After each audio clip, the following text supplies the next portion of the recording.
ভিতরে জানিয়ে গেলেন, ও বান্দা, আমি আল্লাহ তোমাদেরকে ভালোবাসি, মহব্বত করি, আর আমি আল্লাহ কোথায় থাকি তোমাদেরকে মহব্বত করে ভালোবাসি।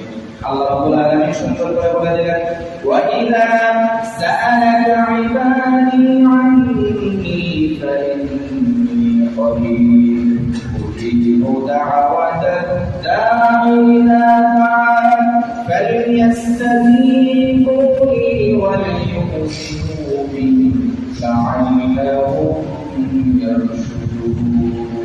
সুবহানাল্লাহ। আল্লাহ রাব্বুল আলামিন তাকে বলছেন যে বান্দা, হে নবী, আপনাকে যখন জিজ্ঞাসা করা হয় আল্লাহ রাব্বুল আলামিন কোথায় থাকেন, তখন আপনি বলে দিন বান্দা আপনার নিকটবর্তী থাকেন, বান্দা আল্লাহ আপনার নিকটবর্তী থাকেন। একদম কাছে থেকে যান।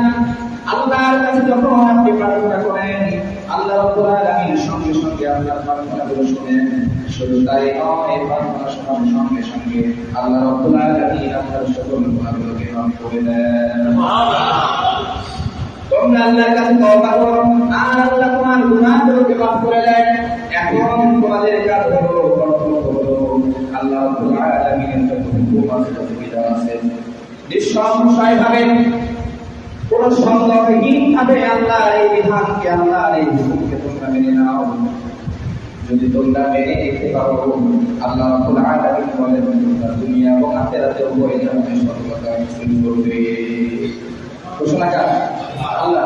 যে আল্লাহ আমাদেরকে বলতেছেন যে বান্দা, আমি তোমার কত কাছে থাকি, কত কাছে থাকি, আমি তোমার নিকটবর্তী থাকি, তুমি যাই বলো আমি শুনি, এবং প্রার্থনা করার সাথে সাথে তোমার গুনাহগুলোকে আমি মাফ করে দিই। সুবহানাল্লাহ।